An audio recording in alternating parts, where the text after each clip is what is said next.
Hi, I'm David Manti, and welcome to a new episode of the Today Manufacturing Podcast.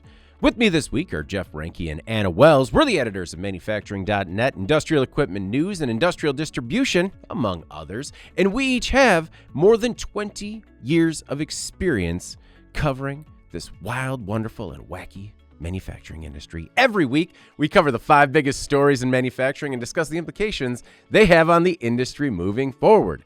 Before we get started, please make sure to like, share, and subscribe to the podcast. You could also help us out a lot by giving the podcast a positive review on whatever platform you use. If you want to email the podcast, you can reach any of us at Jeff, Anna, or David at IN.com with email the podcast in the subject line. You could also subscribe to us on YouTube at IN Magazine so you can get a notification and join us live every Thursday. Jeff, how you doing this week? Didn't care for the wild and wacky? Whatever works for you. That was actually inspired by a security breach. Like you recently had like the wild and wacky world of cybersecurity or something like that. And it's just...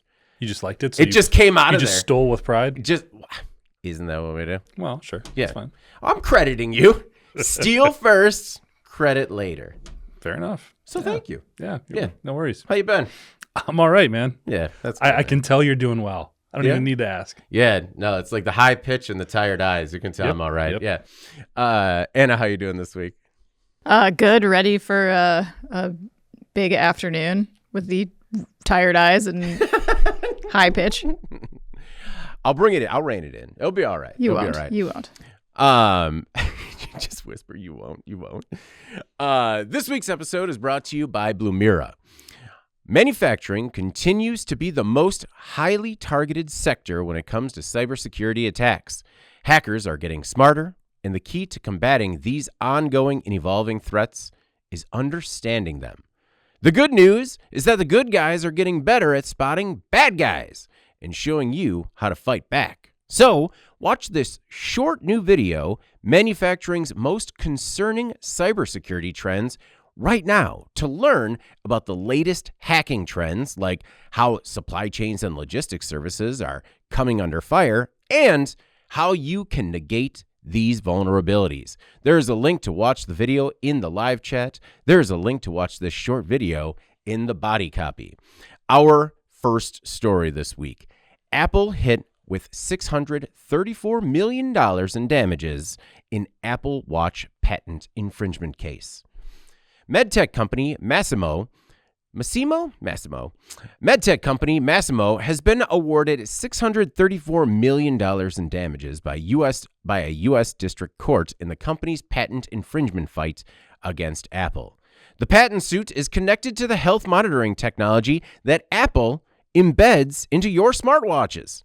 Massimo says Apple first released its pulse oximeter sensor with the Apple Watch Series 6 back in 2020, and it continues to use it on current Apple Watches. In 2023, a U.S. judge ruled that Apple had indeed used this light-based technology in its wearable technology without proper permission. That decision came after Apple had filed a lawsuit accusing Massimo of infringing on Apple Watch patents in the design of its W1 smartwatches. Jeff, Massimo says it is, quote, pleased by this outcome. But do you think the clock is run out on Apple's efforts? Not by a long shot. Yeah, I don't think this one's over anytime soon. And I know you guys are going to go into a little bit more of the history of the legal dynamics and things that have been going on here. But just to offer some perspective here, Massimo is not a small company. This is about a $2.1 billion company in terms of revenues last year. 2/3 of that goes from what they call the healthcare side of it, or mainly in hospitals. So you can see, sort of if you follow things a little bit here, why this would be so big for them. Because although they're not a direct competitor of Apple in the non-healthcare side of things, if Apple starts creeping up on this technology, they're going to start going after the hospital business. So I think that's where Massimo is coming from here in terms of trying to cut them off a little bit. And just to offer some perspective as to why this is a big deal for Apple, if it wasn't, their smartwatches are like a $12-13 billion business. Yeah. Okay. I mean, just they make like 30 times more watches than Rolex. Yeah. This is just a huge, huge part of their business as well. And they were unable to include this feature in a lot of the watches for certain periods of time because of these ongoing legal battles. So I think Apple was really trying to sort of bully them here and just stretch this out. It's been going on for a little bit. Give Massimo credit. They did not back down. They stuck with it. They got the judgment. Unfortunately, I don't think this is the end. I think this is going to continue to keep be an ongoing issue for both companies because of what they have vested on both sides of it. I knew that they sold a lot of Apple smartwatches. My goodness. I had no idea that, last year or 2023, 38 million, and that was down by 16 million, like almost 54 million units sold in 2022. Apple Watches are twice. How do they word this? Sales from Apple Watches are twice that of the entire Swiss watch industry. Yeah. Well, I get it. I mean, how it's crazy is that? And that's even just by dollars. I mean, they have to sell a lot more of those to make up for all those expensive Rolexes and Tissot's and everything else. Well, and it goes. I mean, that's because they took a mechanical watch that is like a passed down legacy item, and they made it a consumer device, which is disposable. I mean, just some of the figures, like $634 million may sound like a lot of money to a lot of people. But I mean, if you think about the 54 million units sold in 2022, that's almost $13.5 billion. So, they've got a little room there. But to Jeff's point, Anna, this is been a long-standing battle since dating back to January 2020, going back and forth, and really Massimo and Apple both have a lot to lose. Yeah, and it was crazy. I didn't realize how long and protracted this legal battle was until I read the story and some of the follow-up coverage on it. But so after this damage award was announced, an Apple spokesperson said that the verdict is contrary to the facts and that Apple plans to appeal. So to your point, not even close to over, right? So they were talking about Massimo, and they said that is a medical device company that does not sell any products to consumers. The spokesperson went on to say, quote, over the past 6 years, they have sued Apple in multiple courts and asserted over 25 patents, the majority of which have been found to be invalid. The single patent in this case expired in 2022 and is specific to historic patient monitoring technology from decades ago. That's Apple's position on this. Still, though, they just lost the infringement case, right? Yeah. So to me, all I could think about is how much money is being spent on this case from both sides. Oh, yeah. But if you're Apple, with all of your resources in your brain trust, it kind of is surprising to me that they haven't been able to sufficiently put this to rest if they didn't infringe. That's confusing. I don't understand why they wouldn't be able to prove that. Yeah. So to me, that's sort of a red flag when it comes to Apple's position. But, to your point, there's been a lot of back and forth. Apple was accused of stealing employees from Massimo, and then Massimo sued U.S. Customs for allowing the watches to even be imported. Yeah, leading to an import ban. It was crazy. Yeah.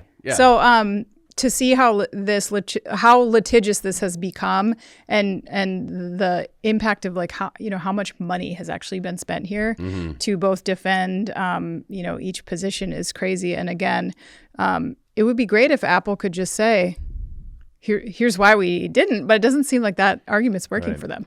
Well, and that was one of the things that really stood out to me too, based on the reporting first in medical design and development by actually our own Ben Munson. When it comes to the accusations of Apple hiring away its employees, it's kind of like, no, the technology's been out forever and everyone can do it and everyone knows how to do it. But we're going to take your people. Yeah, it's not going to hurt if we take your chief medical officer. Yeah. So at what point doesn't Apple just look at buying this company? So I thought about that too. And I thought, kind of to your point, I thought maybe because of their significant role in the medical device market, maybe they don't want to go anywhere near FDA. Like they don't want to go anywhere near being a medical device or owning any piece of that. But I thought, why not just carve out that piece of the business and try to buy it? I mean, probably based off of what they have already spent alone combined in legal fees.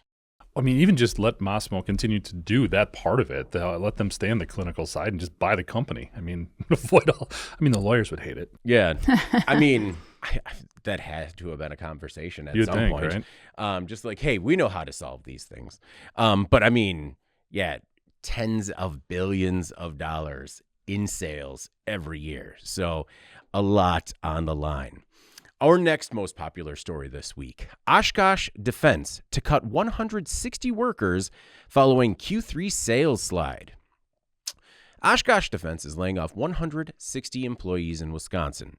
The cuts will start in January and come on the heels of an $89 million U.S. Army modernization contract. Despite that contract, the defense contractor saw a $52.8 million dip in Q3 sales.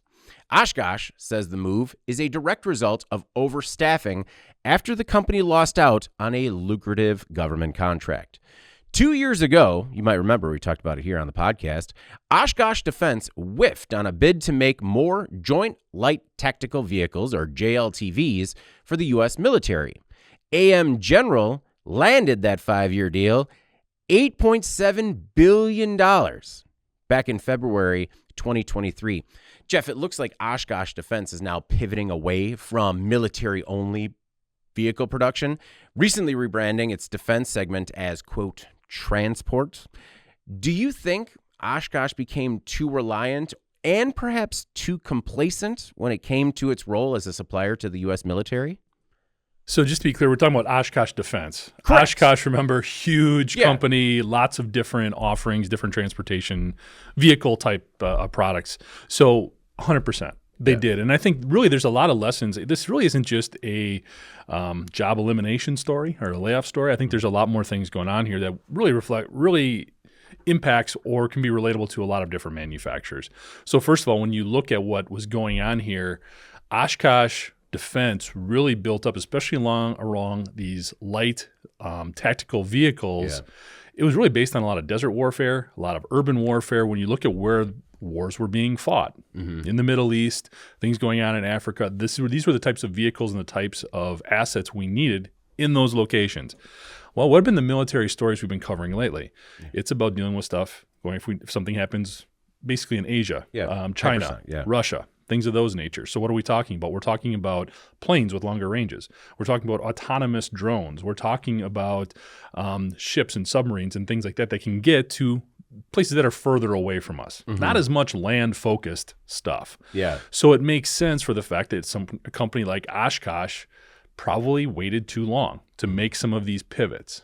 Now, when it comes back to this AM General contract that they lost, that may almost be a gift in disguise because basically the Army paused this contract. They're no longer going after these JLTVs because, again, things have changed. Yeah. Plans have changed. Missions have changed. So with that going on, it does sort of set the case study for being aware of your marketplace, your consumer, your customer, how things change and be ready to roll with that. Yeah. The other thing is then they did pivot and they went into these delivery vans, which makes a lot of sense. They have an expertise in it, but I think they saw also as revenues were declining, they needed a way to do this more cost effectively. When you look at manufacturing in Wisconsin versus South Carolina, you're looking at about $5 an hour difference. That's significant when you're talking about 1,000 employees in a brand new facility. The problem is rolling out this brand new vehicle in a brand new facility with brand new employees, they hit a bunch of snags. They hit a lot of problems, and now people are questioning, are they going to be able to fulfill this order? A lot of bad press, things of that nature. So the other lesson there is stick with the folks who maybe know what they're doing, especially when you have the assets and resources that an Oshkosh does. They have all this expertise in Oshkosh, Wisconsin already. Maybe in retrospect, they could have built manufacturing around that expertise. It would have cost more, but they could have seen more long-term benefits from it. So again, I think there's a lot of different moving pieces within this story to sort of look at and relate to the industry as a whole. With the vans, you're talking about the post office vans, the postal service vans. No, it was so the JLTVs a decade ago were heralded by Oshkosh as the vehicle of the future. And it's just a reminder that the future changes, man, and it changes fast. It also stuck out to me that, last month, Oshkosh Defense introduced a family of multi-mission autonomous vehicles, but it was like, hey, we made the vehicles that there's already a lesser demand for autonomous, but you want autonomy. I don't know. It's I'm interested to see what the interest is going to be in those from the U.S. military. I mean, what do you think? Is that, it's still got to be some use cases for it, obviously, but sure, just not to the same extent. Yeah. We don't have the same number of deployed soldiers in foreign territory. Again, the type of war we're looking at fighting going forward is very different than what we've seen in the past. In Oshkosh Defense's defense, I mean, being able to forecast the military expenditures is even more challenging and more difficult than, say, automotive or some of these others that we've looked at previously. So, again, their pivots were correct, but maybe the use of their resources could have been refined a little bit. Anna, so as Jeff was kind of talking about, there was a really big loss with that United States Postal Service contract. In 2021, Oshkosh secured that 10-year, $6 to $10 billion contract with the Postal Service to produce 60,000 of these next-gen delivery vehicles. However, production delays, cost increases have derailed the project. Only 93 units have been delivered as of December 2024, and that's out of an expected 3,000. So what is the hang up with things at Oshkosh Defense? Is it, or Oshkosh in general, is it this move to South Carolina that maybe didn't pan out in terms of actual skills not translating to the new facility? I mean, it's possible. You know, you look at some of the feedback that has been coming in from Bob Link, who's that union leader. He's been conducting a few interviews, really kind of grinding his gears about the situation, which you can understand, right? To your point around, like, could the operation been built around the skilled workforce, or could this have been done in a different way and have a different outcome? I think he's kind of bringing those same points up. He talks about how Oshkosh benefited from tax incentives, rezoning, support for corporate building projects in Oshkosh, Wisconsin.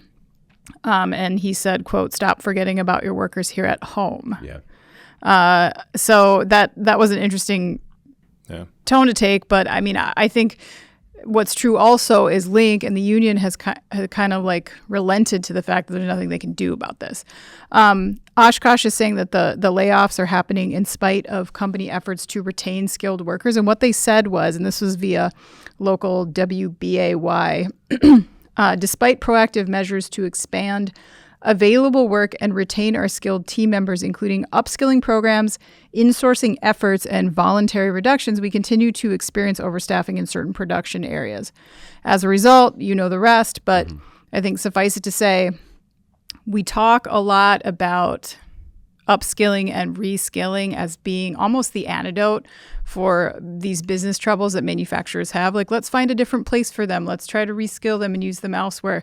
This is a company that has many divisions, but the reality is that's not necessarily a safety net that works all the time. And so right now, you look what happened to these workers, and it sounds like Oshkosh actually tried to get ahead of it instead of saying after the fact, hey, let's, that line that they always put, like, well, we have to make all these layoffs, but we're going to see what we can do to help people land on their feet, or maybe we could transfer opportunity to transfer to open positions throughout the company. Yeah, and so what Oshkosh is saying is, like, they did this ahead of time and they still weren't able to get their arms around it. I hope that is true. I mean, if so, like, I appreciate that effort taking place in advance, but it's possible even a company like Oshkosh is not diverse enough to retain these very specialized folks. And that's kind of what the union was saying as well. They said Oshkosh continues to sink its focus into one line, and that's military,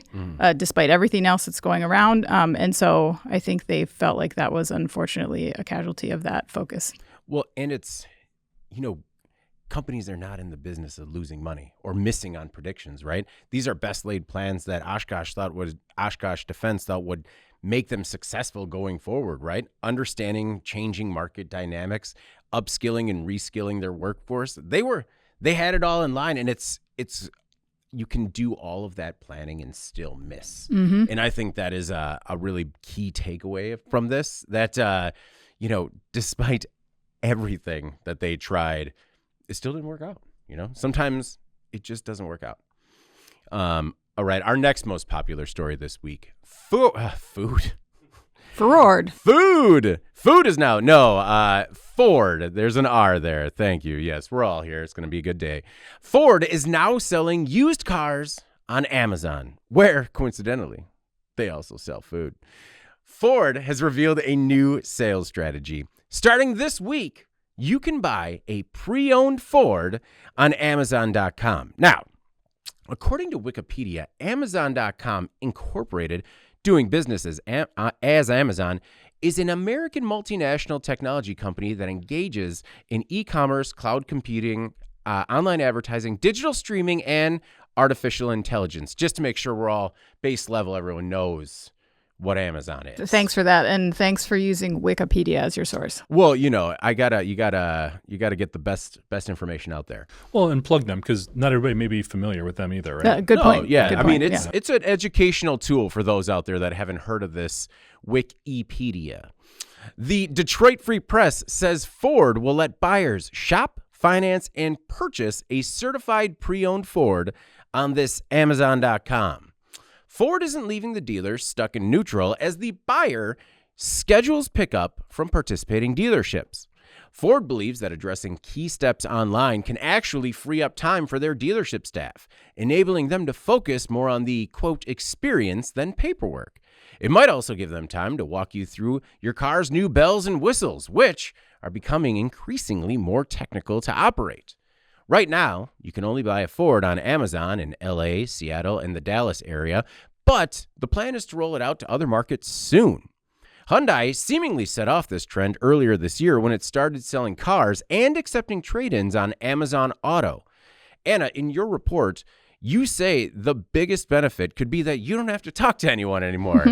But don't you fear that we could someday lose the art of the used car sales pitch? I guess. I think this is like targeted for one very specific segment of the market. This is not something that a lot of people will do. I won't even buy a sofa or anything online because I need to sit in it, you know? Yeah. I think, like a lot of this is about the paperwork, really. I mean, people generally don't love that part of the car buying process when they have to sit in the dealership for like 3 hours and wait for their credit to run and wait, sign all the documents. I could see people seeing the appeal of doing that ahead of time. But again, this is not exactly new. Carvana and companies like that are already doing this. Yeah. It's not, doing it very well. Yeah. Yeah. So I think what is being positioned as a larger benefit for the consumer as well is this idea that they can spend more time at the dealership getting to know their vehicle. Mm-hmm. Now, whether that happens in real life, I think remains to be seen. The reality that your sales rep has already kind of locked up this deal and they're meeting you for the first time, that they're going to spend a bunch of time the white gloves come on. Let me walk you through your new vehicle. Yeah, it is time for the red carpet treatment after you've already signed on the dotted line. Yeah. I don't know. I mean, and honestly, if you wanted to invest in dealership staff, you could offer all this already, and just make sure that those people are already there and able to do that. Mm-hmm. So I don't know.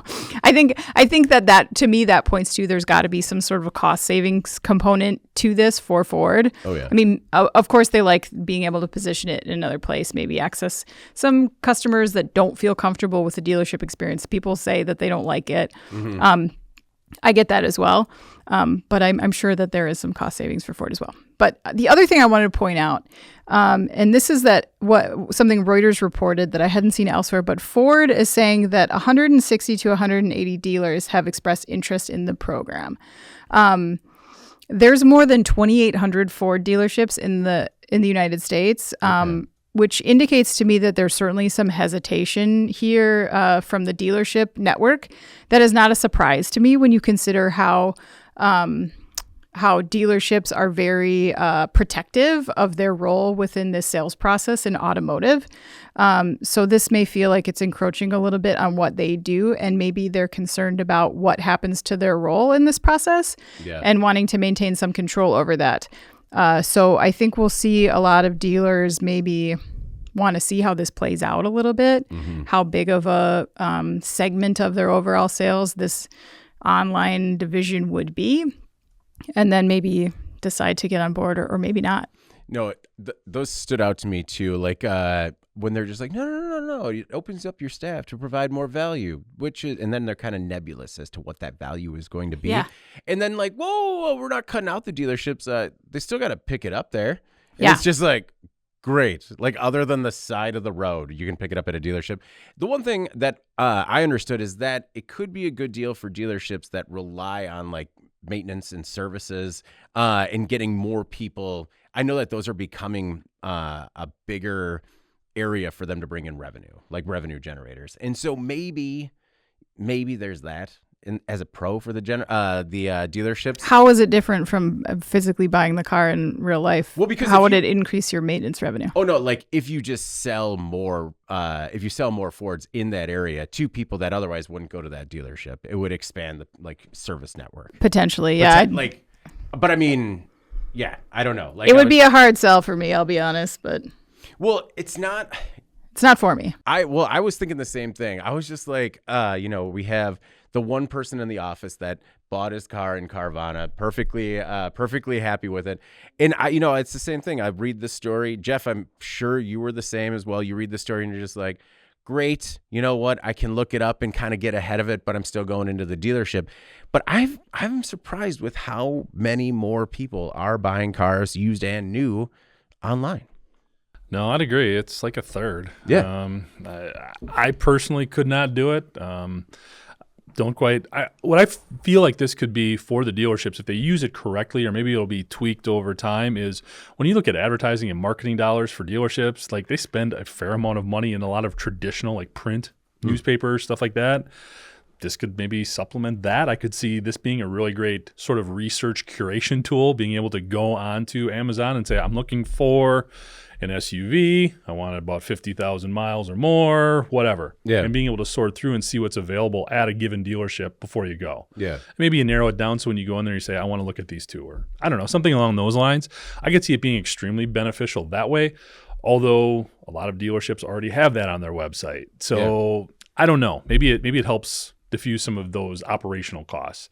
Those would be the biggest things for me. I think it's also just appealing to however you want to do this, we can make it work for you, and bring it all out there. One of the things I had to comment on, though, was the last line of this story. Mm-hmm. Anna, when you said, perhaps the biggest benefit is simply not having to talk to anyone.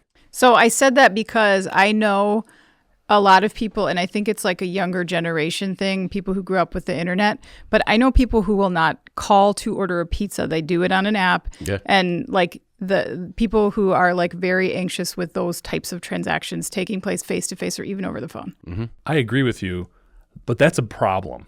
Like, we need to be able to talk to people. Yeah. That is an issue. Is it Ford's to solve, though? Yeah. I mean, no, I'm not saying that. I'm just saying the fact that is a thing, that we're coming up with crutches like this because people don't want to talk to other people. And look, I've got 3 of them at home. I have dealt with this numerous times. I get it, but I don't like it.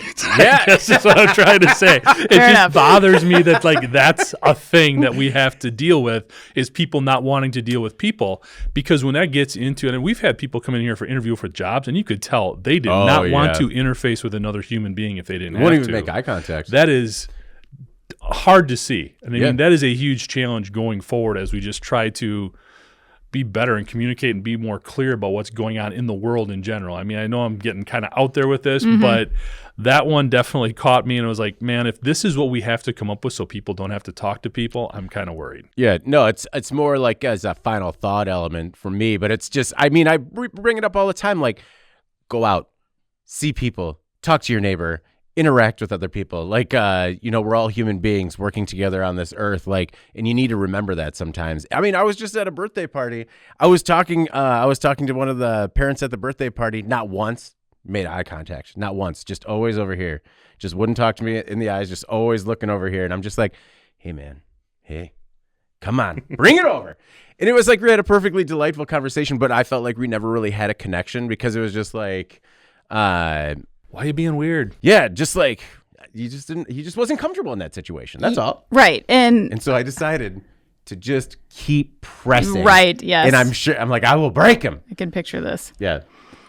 I think that it's also, I mean, the car buying process can be very intimidating for people who don't know anything about cars. Mm-hmm. And I think sometimes people are worried they're going to get into a situation where they're going to be like fast pitched and they're going to agree to something they don't really want to agree to, and they don't quite understand. And there's a reputation. This is used car dealerships. Like, there's a reputation that sometimes happens to people, that they get, roped into like a contract that they later regret having signed, or they pick the vehicle that they actually didn't really want, but they felt like they got tucked into it. I'm not saying that that's a good position, but it just like, I could see people being like, I want to do my own research. I actually want to take care of like the lion's share of this transaction on my own, figure it out on my own, have, call my dad 6 times in the middle or whatever it takes. But, rather than be in front of that person being like fast pitched. 100%, especially when it comes to the used car buying experience. Because you're right, like buying a new car. I mean, when we went to the dealership, we were like 98% what we wanted. And they were just like, well, if you like this, you could check this out. And so we went and checked it out and we're like, no, we still know that we really like this. But I feel like I've still, when friends or family buy used cars, I still hear more negative experiences than I hear positive, where people get financing and then something breaks and they're like, oh, no, well, it looked fine to us. You still hear those horror stories. And maybe this is a way of preventing that, because I know that Carvana is very good at, if something breaks, they'll take it back. And this too, there's a return policy within like the first 1,000 miles, I think. Yeah. So I mean, they maybe are catering to those people that just maybe aren't quite assertive enough to do that face to face or don't want to. Well, and I mean, it's the death of the slickster, like used car guy. That's been gone for a while. That's been gone for a long time. You think so? Oh yeah. I don't know. Maybe we should do some Jeff research. knows every used car. Yeah. guy. There's one dealership in particular. We'll go there at lunch and just be like, hey, I was checking out that vet out front. What do you think? And just see where it goes. That vet? I mean, apparently that's how you say. Oh, really? Okay. Yeah. Well, I mean, if we're going to buy a car. Because there's a lot of 6'3" guys who are looking at Corvettes. Well, you're there for me. Oh, okay. Just a couple more. I wanted to put a few more numbers on this real quick, just because I did not personally understand the scale of this. In February, Carvana, which is the e-commerce platform for buying and selling used cars, announced that it had sold 416,348 vehicles in 2024. That was up 33% year over year, and they reached record revenue numbers of $13.67 billion. That was up almost 30% year over year. 3 weeks ago, Carvana released its Q3 2025 numbers.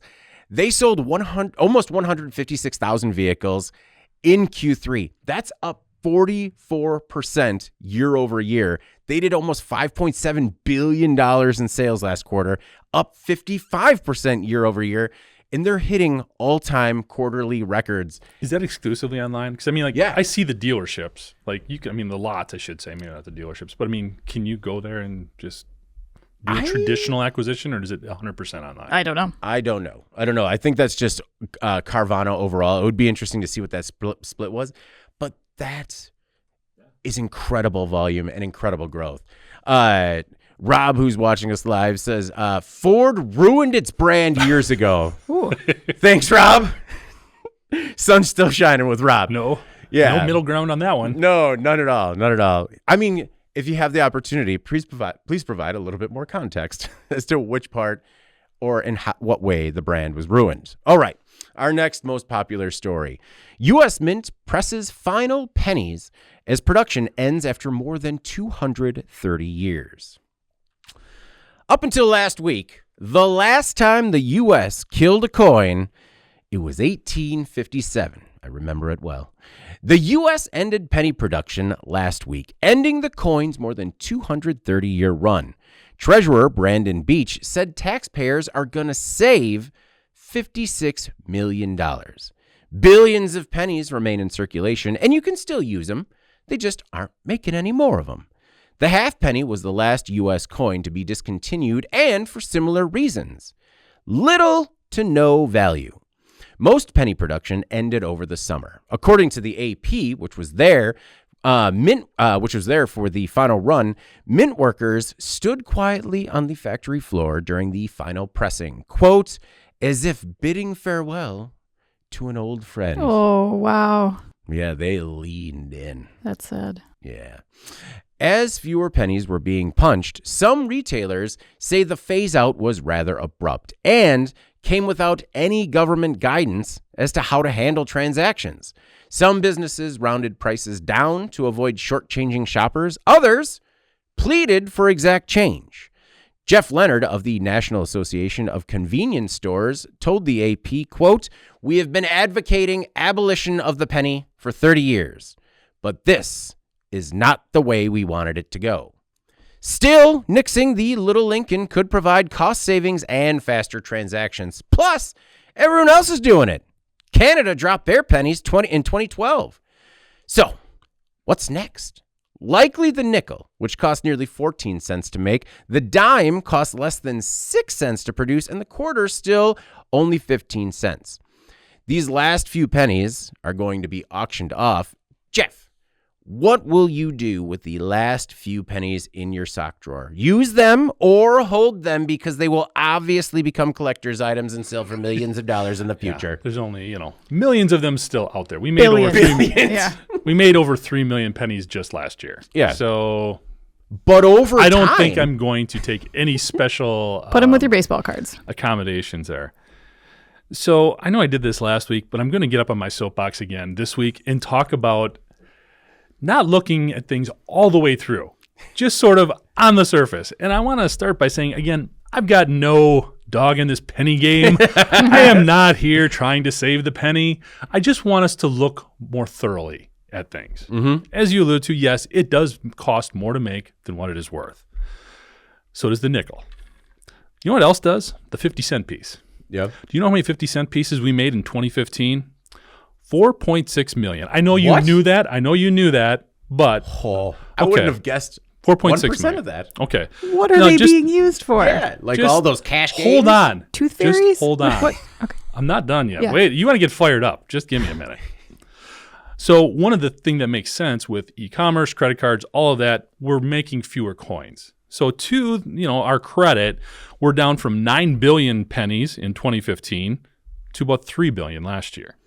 We look at nickels, 1.5 billion down to 112 million. Dimes, 3 billion down to 550 million. Quarters, cut that in half from like 2.9 billion. 50-cent pieces, from 4.6 million in 2015 to over 37 million last year. They're going up? By 8-fold. Wait, that's got to be a typo. No. Where are they? Okay, but here's my point. So we're doing this, right? Nickels, as you just described, 3 times more to produce than what they're actually valued at. With all of these pennies going out of circulation, guess what we're making more of next year? Nickels and 50-cent pieces. They're going to be making more of them in order to offset the lack of pennies in circulation. So again, when you look at this at the surface, you're like, hey, these pennies, nobody uses them. It's going to save us $56 million, I believe the mint director said there. But without taking into thought, then when we're going to be making all of these other coins, a 50-cent piece costs 35 cents to make. Yeah. And we're going to be making more of them. So all of this cost savings that we're talking about here will not be realized. Plus, we're going to be absorbing other metals that we need for stuff. We need nickel for a lot of things. And I'm not just talking about electric vehicle batteries here. We need nickel in a lot of stuff. So one of the thoughts would be, well, why don't we make stuff out of more aluminum and steel? It's cheaper. We have it. Well, guess what, folks? We've got tariffs on all of that stuff to supplement our domestic supply. So that doesn't make a lot of sense, because then the cost for those coins are also going to go up. Yeah. So my point with all of this is I can appreciate the government's perspective on trying to eliminate waste and unnecessary costs, but without drilling down more deeply into all of these things, they're creating a bigger issue. Yeah. And this doesn't even get into what I think Anna's going to talk about, with the fact that there was absolutely no guidelines set up here again. We talked about this last week when it was the silica regulations and a lot of things that was going on there from a safety perspective and eliminating NIOSH, that organization. Yeah. Same thing here. No guidance for banks, no guidance for retailers. They're going to have to figure it out. And guess who's going to be caught scrambling is the consumer going, well, this guy does it this way and this place does it this way. What am I supposed to do? Yeah. My wife works at a bank. No compliance regulations. Nothing in terms of what they're supposed to do going forward. Think it through. Let's get a handle on these things before we just look at stuff on the top layer and make wide-ranging decisions. Yeah. No more pennies. Figure it out. So are you suggesting kill all coins? I'm saying if we're going to make fewer of them, let's make fewer of the right ones. Yeah. Okay, let's not kill the penny to make more 50-cent coins. Yeah. Are you sure? I feel like you like missed a comma or something. It's right there. It's right from the DOC, so I don't know what to tell you. I'm trying to figure out where you even get 50-cent pieces, and like The biggest one is they say they supply them to the Federal Reserve for general circulation. But then like the second biggest user are collectors. They said they're going to have, again, this 50-cent coin, they're going to have to put more in circulation to make up for the fact that they don't have any pennies. What are the other users? I don't know. Spending it or collecting it. Those are the only two things. Well, it's apparently there's just going to be a huge boom in 50-cent piece and collection. all of that stuff is from the U.S. Mint. Those are directly from the U.S. Mint. Those 8 numbers. times the 50-cent piece production. Yeah. I mean, sure. And a lot of that is collectors. I would go along with it. There's special editions if you get into all this stuff, but still. Yeah, no, I watch regular TV with Grandma and Grandpa. I know who they're marketing in towards. Just like, but you get the booklet too to put them all in. That's true. Anna, man, first of all, sometimes I just love that soapbox. Right? I know, it's great. It's a real roller coaster. And I'll be honest with you, it sounds like you have a horse in this coin race. I'm in the big penny game. I maybe should have been more transparent there. All right. Yeah. Yep. My copper mine is now suffering. Jeff, the Copper Baron. He's the copper baron of the panel. Yeah. You got to have one. Halloween idea. You know, I will say that for all the places that I have gone that do accept change, you know, this was a real opportunity for retailers to either differentiate themselves by just saying like, hey, they're sunsetting the penny, and they'll round it down just to make sure that they're not, you know, they'll take a little bit of a hit to help out their customers. And there were those other retailers that were like, exact change or we're rounding up. And it's just like, oh, well, this 3 cents, I'm not coming back because I can go to the place across the street and it's just that much easier for me. So it was an opportunity for some retailers to maybe take advantage of the situation. And I thought some missed out. But they shouldn't have. It's been put in the situation in general. I mean, yeah, maybe. You know, I think that there are certain businesses that maybe probably don't need a guideline. Like if you're in retail, I think like you can adjust your pricing on the fly. Companies adjust their pricing constantly on the fly, and the consumer doesn't always notice. Yeah. They could work around that. The banks part of it, though, that is got to be extraordinarily confusing. So that I don't understand at all. But the other impact I think to consider is like so what you're referring to, this roundup phenomenon is called a rounding tax. Okay. And the Richmond Fed estimates that the pennies rounding tax could cost U.S. consumers approximately $6 million annually. Woo. So I don't think that's, you know, spread out amongst consumers, not a super significant amount. But when you look at, you know, the cost savings versus the cost just being kind of redistributed, it's frustrating. And then if you look at this potential to maybe eliminate the nickel in the future, they said if you eliminated the nickel in addition to the penny, that would result in significantly higher rounding costs, up to $56 million per year for consumers. And again, you know, spread across all consumer transactions, perhaps that's not a major hit, but I think it's important to point out that lower income families like predominantly are the cash buyers in our society, right? So the people who don't have an affiliation with a bank, or somebody who's living on the street, or you know, they don't have a computer to buy things online. These are the people that are spending cash, and so to put that hit on them, I don't love that. You know, like that's frustrating to me to see that that's how this is going to bear out, and that's always what happens when you talk about eliminating cash or cashless systems. Yeah.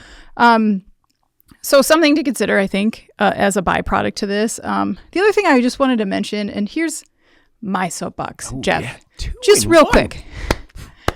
But this cost calculation that just keeps being like widely reused about how it costs 4 cents to make a penny and the penny is only worth 1 penny.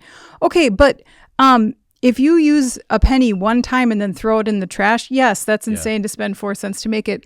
But that penny is being used over and over and over again for decades, meaning that value of 1 penny occurs every single time that gets used. That's a good point. So like that is not a fair comparison. I think people continue to talk about it like we're losing money on every penny that is made. That's not how the economy works. Yeah. This is transactional, so those pennies get reused. So again, for the nickels, the dimes, whatever it is that we find useful in society, spending that money to make them is maybe justified, you know? Yeah, and just continue to make fewer of them. It kind of feels like, and this is just another example where we're trying to fix a problem that wasn't really a problem. Yeah.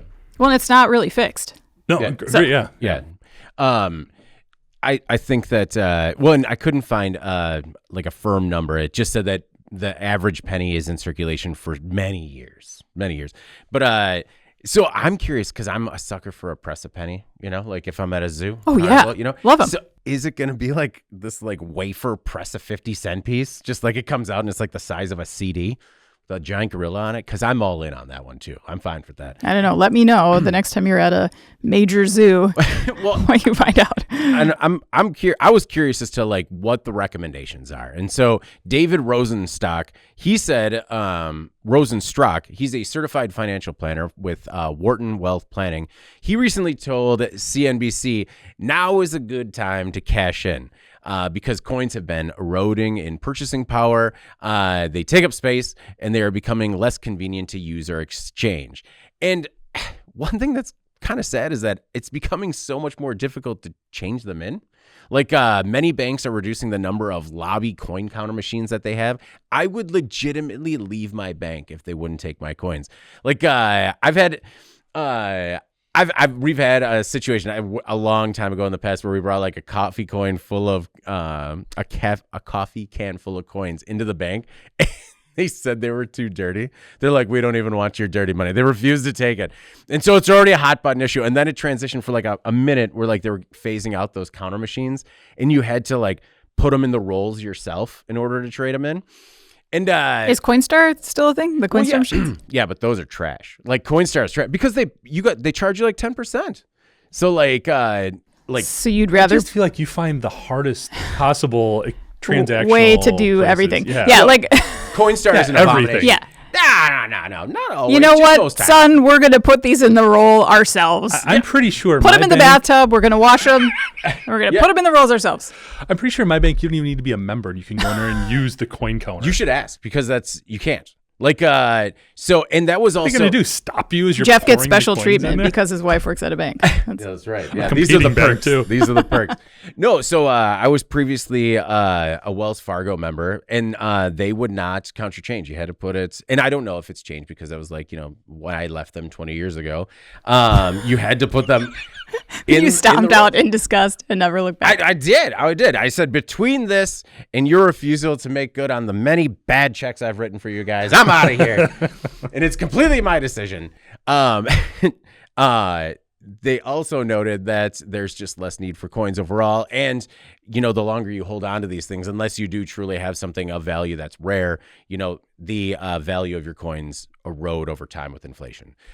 So basically, change them in. But producer Eric says you could also get them cleaned at your local coin and jewelry collection place, but stay away from them because they're all bad people.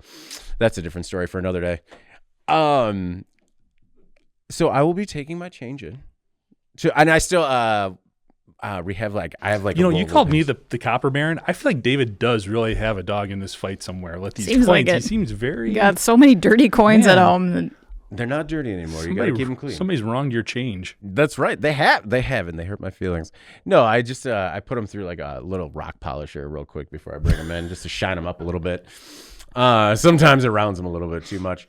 All right, our most popular story this week: Tesla says no more Chinese components in U.S. cars. Tesla is asking suppliers to remove all Chinese components used in the manufacturing of its cars for the U.S. market. According to the Wall Street Journal, Tesla previously stopped using Chinese suppliers for automobiles destined for the U.S. market, and now it's asking suppliers to do the same. The report, which is citing sources familiar with the situation, said Tesla and its suppliers have already swapped some Chinese components for those made in other territories. In the next 2 years, by 2027, the EV maker wants all parts made outside of China. Since the pandemic, Tesla has tried to diversify its supply chain outside of the territory, even asking suppliers in China to start moving component production to Mexico and other areas. The tactic then went into overdrive as President Donald Trump hit China with evolving tariffs that have made it difficult for Tesla and other automakers to rein in consistent pricing. Anna, many of these components, from batteries to molded parts and other materials are made in China. But I suppose that if there was one industry that could wean us from Chinese dependence, maybe it's automotive. Maybe, but this. Jeff's not buying it. Yeah. He's already. Maybe, David.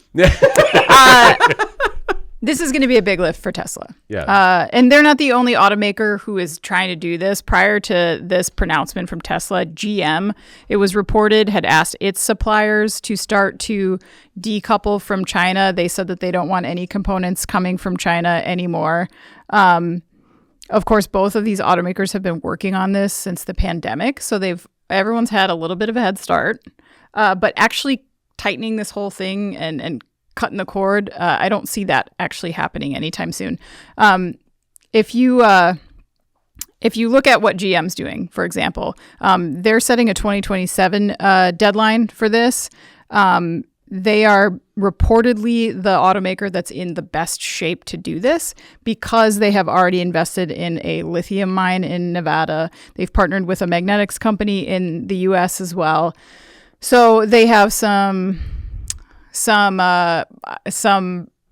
cover for this. Tesla does as well. Mm-hmm. They've also I'm trying to remember exactly what it was. They bought like a lithium mine or something. Is that right? Yeah. So they've been working on it, of course, but rare earths is going to be an issue that impacts EVs specifically more than other types of vehicles in automotive. So for a company that exclusively sells EVs, I don't understand how Tesla is going to be the first company to do this.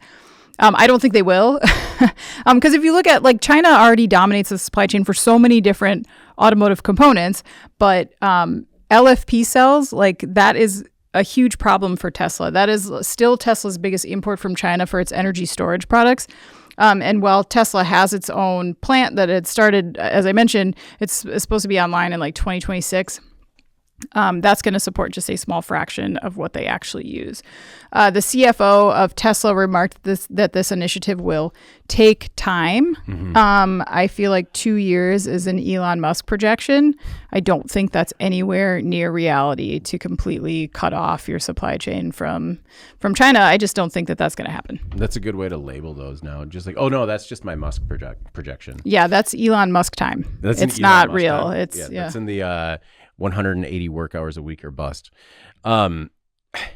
So, Jeff, what I was talking about, what I was trying to get about automotive being able to change our dependence on Chinese goods is that, there are all these efforts, these Buy American efforts, right? And it winds up with ones and twos, people buying apparel, but when we're talking about real volume and shifting the supply chain, if automotive in the U.S. market demands components come from somewhere else, that could create real change in the supply chain. Okay, but here's where I am pessimistic. Yeah. So first of all, I'll say if you want to change where you're sourcing from, good luck and God bless. Do your thing. Doesn't matter to me. You run your company the best way that you see fit. But what's the difference in sourcing from China versus India versus Vietnam versus Taiwan? Because right now, if these companies truly wanted to reshore all of this back to the U.S., they could. Yeah. They absolutely could. There's a reason why they don't, right? It's cost. Yeah. And in addition to the rare earth stuff that Anna's talking about, I'm thinking just more about the electronic components, the wiring, and everything else that still is going to come from the lowest cost provider. Even with tariffs, you're still looking at a cost benefit from sourcing and having these products made outside the United States. So is this going to just transition because we're anti-China now? For whatever reasons you have, it doesn't even matter. Whatever they can be, whatever they are. How are you going to feel in 5 years when it's India? Are you then going to switch again? Because, well, no, India is doing too much. They're getting too much control. Are we going to switch to Vietnam? Are we just going to keep playing hopscotch around wherever the lowest cost provider is? If that's what you want to do, that's fine. But then don't play the supply chain disruption card either. Yeah. When it comes to why things are difficult, why you're laying off workers, whatever the case is, you're making these decisions. If you really want to be made in the USA, you can do that. Yeah. We're going to feel the pinch as consumers because everything's going to cost more, but you can do that tomorrow if you want to. So I guess I don't understand necessarily this antithesis right now by these big suppliers saying nothing from China, shutting the door, cutting it off, no way. Yeah. Because all you're doing is shifting it to another place. I don't, again, that's your call. Yeah. I just don't understand the rush to do so. Well, it's appeasing people. It's lip service. And that was one of my thoughts as well. Like, how long until it's the attack on Vietnam, the attack on India, the attack on wherever the attack on Mexico? It's just going to be shifting. Yeah. Yeah, completely agree. Like, it was just like, okay, they don't focus on where it's going so much as it's leaving China, right? Yeah. And like I said, your call. Yeah.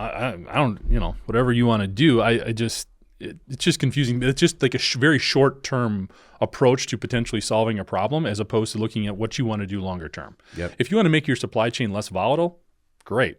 Bring it closer to home. Yeah. The other thing with especially with Tesla that I really don't understand is China is their biggest market to sell vehicles. I understand they've seen hits in their sales. Yeah. But it just seems like it would make more sense, like logically and from a cost perspective, to source from within the country that you're actually selling the car in. Yeah. Maybe it's only for the vehicles that they're actually bringing to the U.S. So maybe that's where I'm disconnected there. It is. But, It is. Yeah, it's they only have the two vehicles. separate supply chains. Okay. Yep. Yes.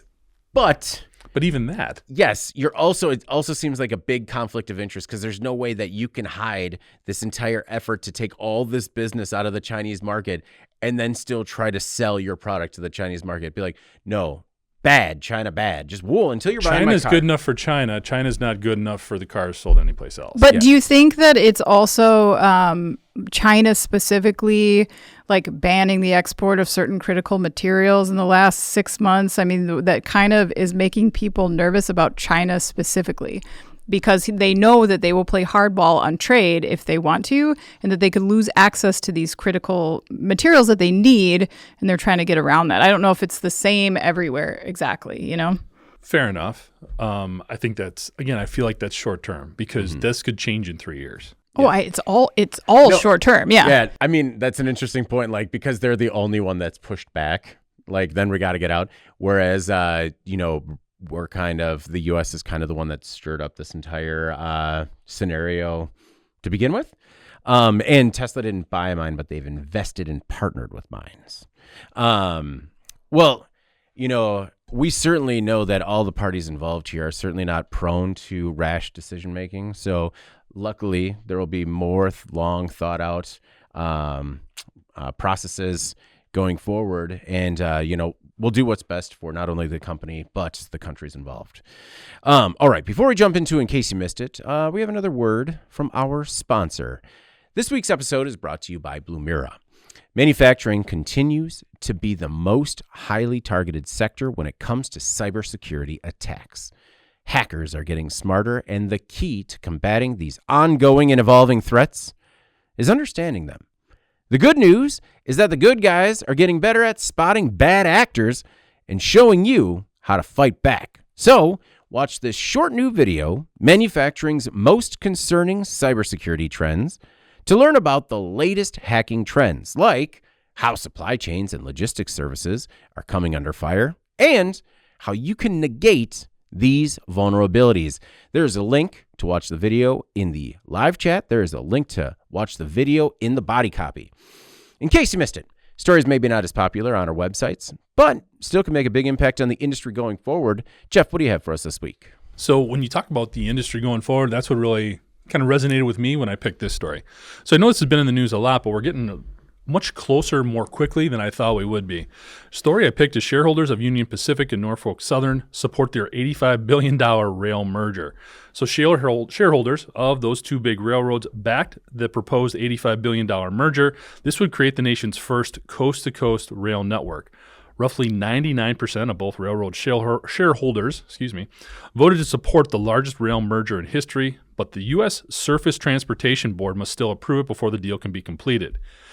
That's interesting to me. So just to be clear, the U.S. Surface Transportation Board, another one of these independent agencies, but the individuals, the 5 board members, are selected by the president.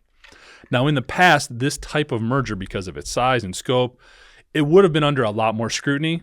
Yeah. But our president did fire one of the board members 2 years ago and put his own guy in place. So there is the thought right now that once this actually the paperwork gets filed here, which could be as soon as next week, it is moving very quickly, this could go through. And as a result, the other remaining major railroads, there's like 4 of them, CSX, Burlington Northern, Canada Pacific, Canada National, I believe, are the other 4. They're all worried about monopolies. They're basically saying you're going to put these 2 huge entities together.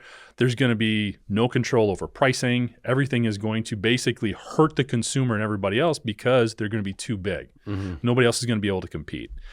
But again, the political atmospheres tends to lean towards this going through. And the impacts that this could have, I like to look at it glass half full perspective in terms of what this could mean to logistics within this country, having these interconnected railroads where you don't have different entities trying to communicate and talk to each other, where it's all, in theory, seamless under one umbrella, could be very revolutionary when you look at a lot of the things that are hauled on railroads, when you look at chemicals, when you look at different food products, things of that nature. It could be pretty amazing in terms of the impact this could have in improving U.S. infrastructure and supply chain. That's if all of the benefits from having a bigger company would come to fruition. Ideally, there would be more attention paid to the workers, more attention paid to safety, more resources allocated towards the total operation of this vehicle, of this rail network. Mm-hmm. That's what we want to believe. It also feels like we're going to need more scrutiny, more regulatory guidelines here if this does come to happen and this merger does go through, which even if it does, won't be probably till the middle of next year at the earliest. It'll be very interesting to see how this plays out because you could see the good and the bad in this and what happens then to these other 4 railroads. Are they going to be forced to then connect and work more together as well in order to compete? Are they going to merge in some way, shape, or form? That's some of the rumors that are out there.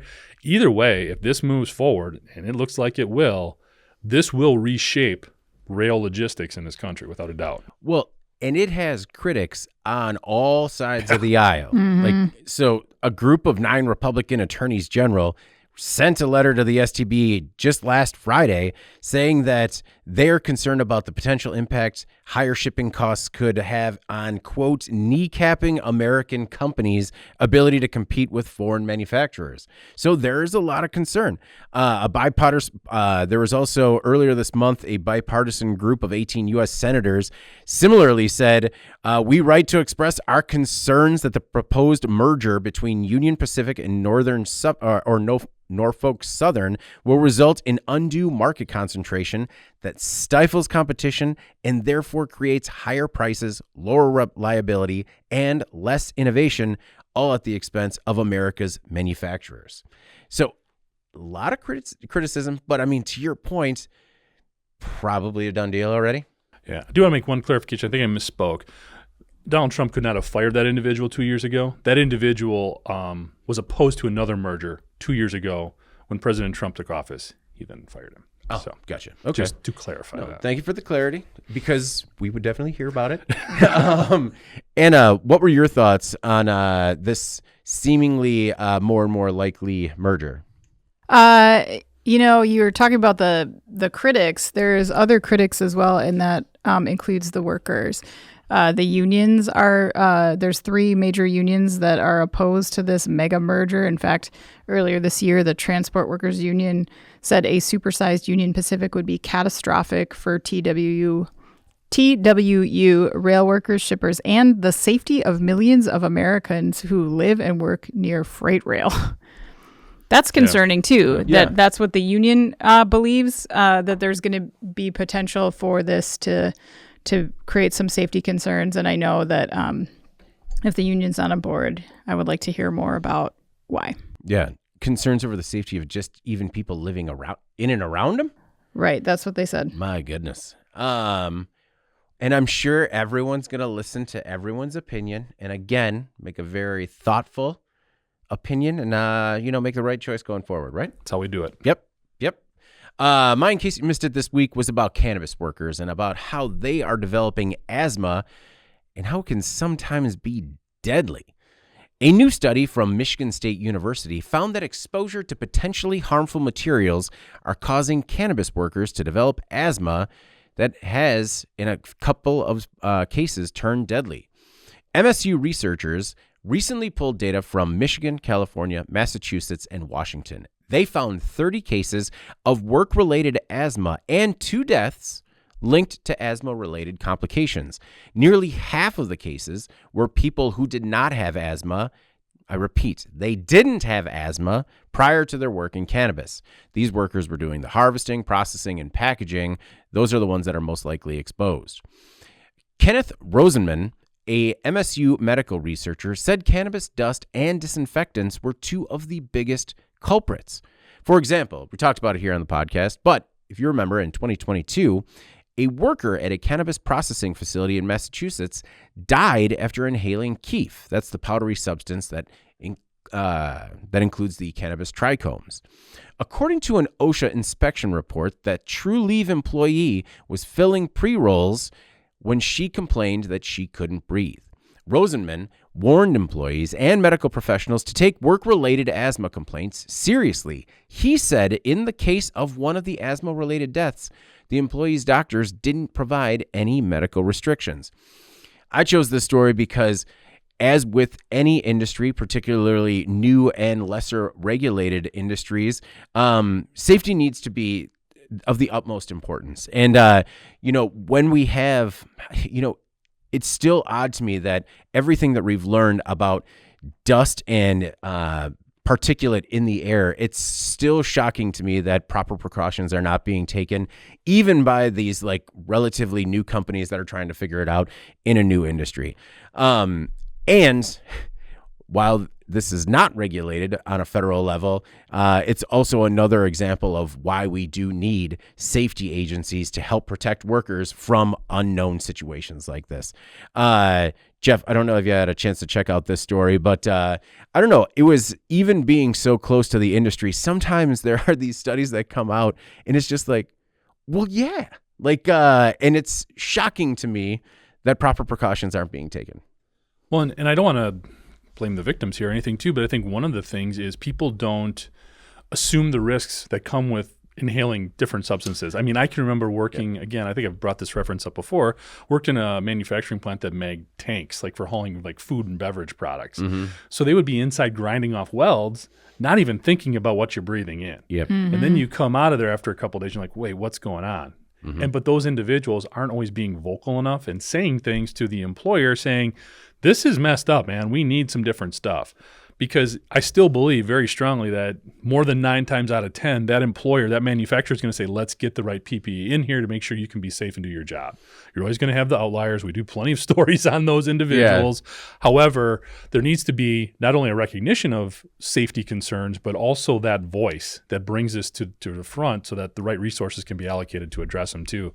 And I think in a situation like this, I think a lot of people, I think there's a passion for this business when it comes to the cannabis processing side of things too. Mm-hmm. So there's the potential for people to be very excited to be there and like they love their job and they want to keep doing this and they don't want to be that fly in the ointment or whatever you want to say, bringing things up. So important that we do that, not just for you, but for everybody else too. There is definitely that in the industry where people want to work and be a part of the industry. And so they might see themselves as more easily replaceable because there are people that are ready to step in more so than other parts of the manufacturing industry. But 9 out of 10 might be high. But I've worked in a handful of different manufacturing plants. I would never come across the place where they'd be like, meh. Safety was always important. So that's just my experience, I guess. But I think safety is always important. But until you have studies like this, people don't think it's not on their radar, right? Well, that's why I'm saying the employees can champion that cause. Yeah. And it's on not just the employees to stand up and say something, but it's on the managers and the owners to take it seriously. It's just like, this person really doesn't want to work today, saying they can't breathe and stuff. No, I exaggerate. Anna, your thoughts on this? And, is this something that you just chalk up to an immature industry and still learning as we go? I mean, or is it something like, hey, sometimes you can look at traditional manufacturing, learn learn from some of the hard lessons that have already been learned there to make sure you're doing it kind of the right way? Yeah, I mean, I'm not trying to excuse anyone, but it does stand to reason that as this is being studied now, and it wasn't 100 years ago, like we were starting to study like the Industrial Revolution, that maybe people did not know asthma was being developed on the job just from this specific process. I never knew that. Yeah. So it stands to reason that the people who are maybe running these companies or working in them, maybe this is new information to them. Yeah. Which is very important to spread this around. Yeah. So I'm glad you picked this story. It's certainly possible that these folks were not. No one was prepared for this.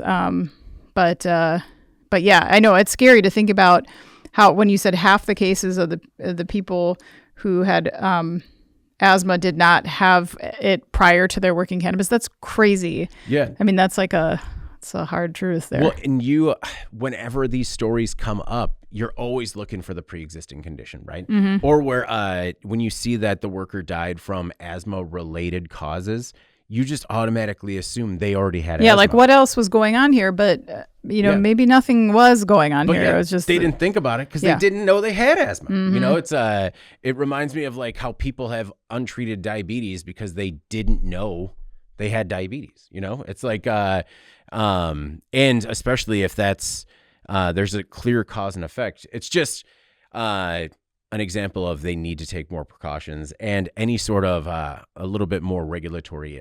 I know that industry certainly doesn't need any more regulation when it comes to the finance side of things, but when it comes to keeping workers safe, I think we can agree that for sure it's a good thing. Mm-hmm. Anna, what's your in case you missed it this week? Oh, that's a great question. What is it? Oh, okay. So I picked. She missed it too. Yeah. I picked a story titled "Cities and States Are Turning to AI to Improve Road Safety." We talk about AI. I feel like constantly in the industrial space. Ways to use it. What's this next big thing? Some people are saying it's a bubble. But this I thought was an interesting application. So the article talks about how cities and states are turning to AI to spot the worst hazards on roads and decide which fixes should come first. So they gave a few examples, like in San Jose, California, they started mounting cameras on street sweepers and use those to correctly identify potholes 97% of the time. Then they could deploy that fix right away. Yeah. Now they're expanding that effort to parking enforcement vehicles to try to figure out what else they can learn. Mm-hmm. In Texas, there were, let's see, where did I... So they're less than a year into a massive AI plan that uses cameras as well as cell phone data from drivers who enroll to improve safety. So they get those cameras mounted in their cars to help observe the roadways.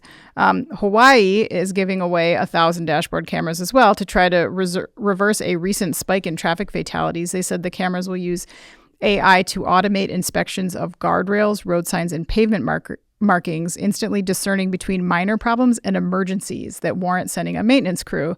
So the article talked about a situation where a person died in a vehicle accident because the guardrail that they hit had been damaged and never replaced.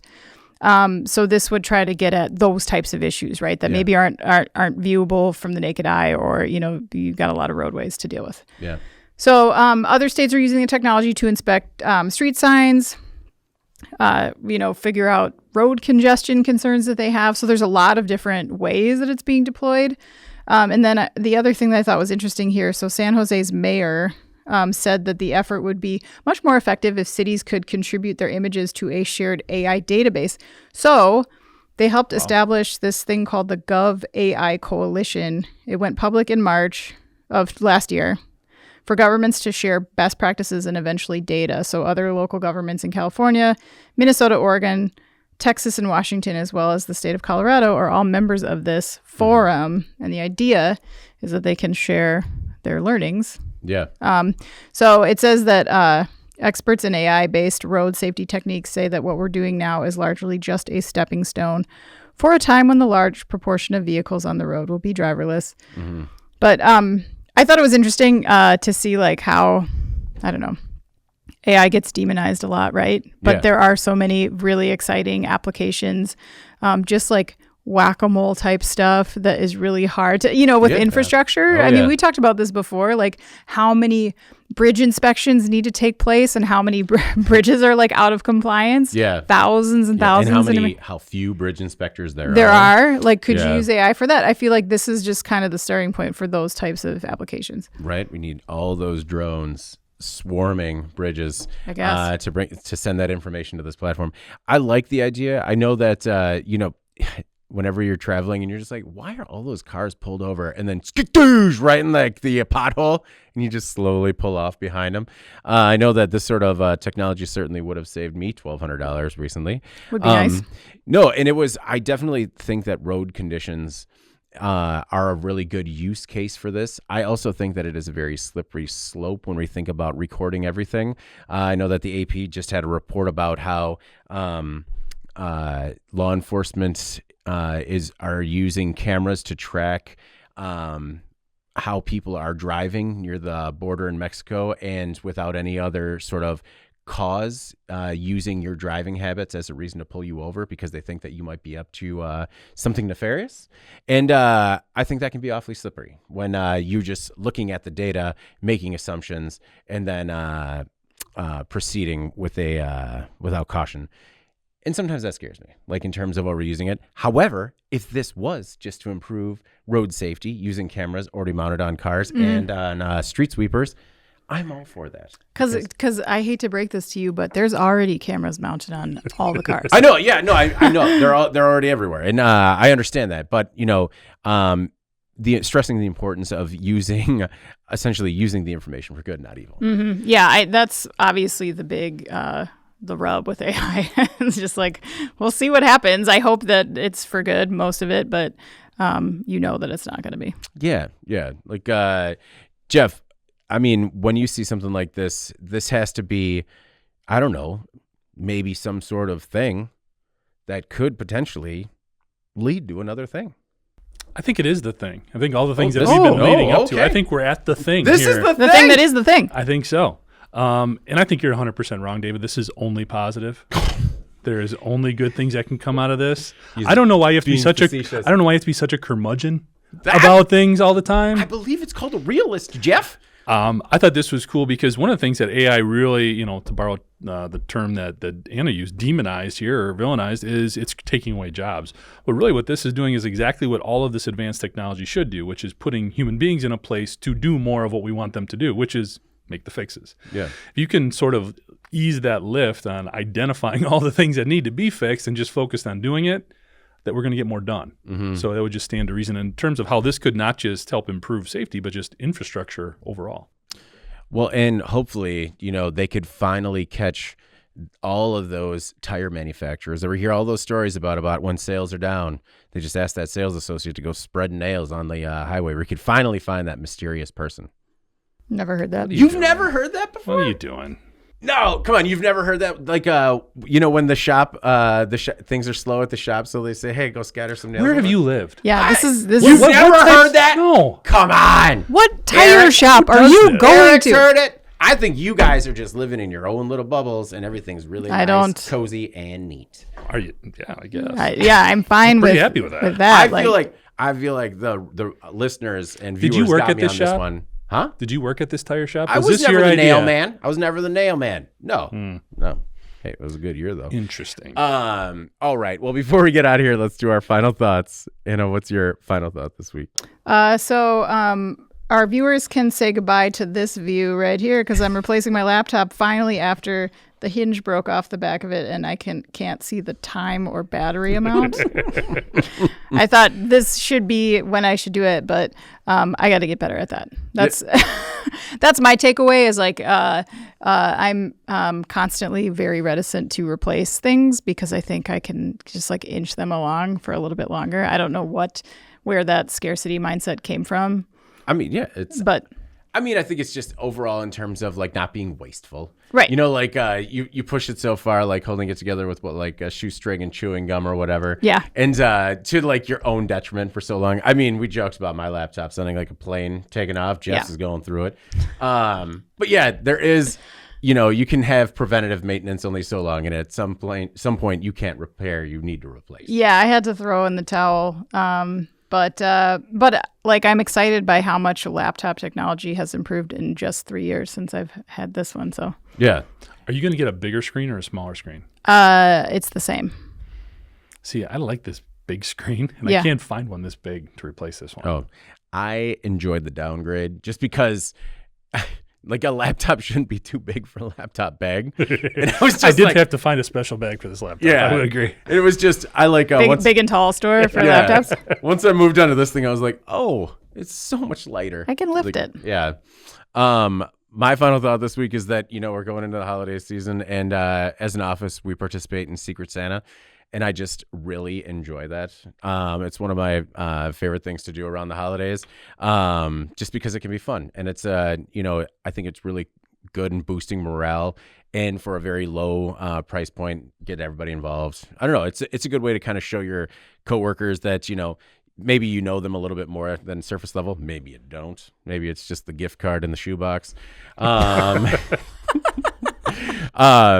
also, I've recently been like scratching my creative writing itch with Amazon reviews. And man, I have never really done a lot of that. Oh, and no. Those can be really fun. So I'll just say, if you've ever made any sort of Amazon purchase, I do recommend doing a good review and having some fun with it, because man, they approve pretty much everything.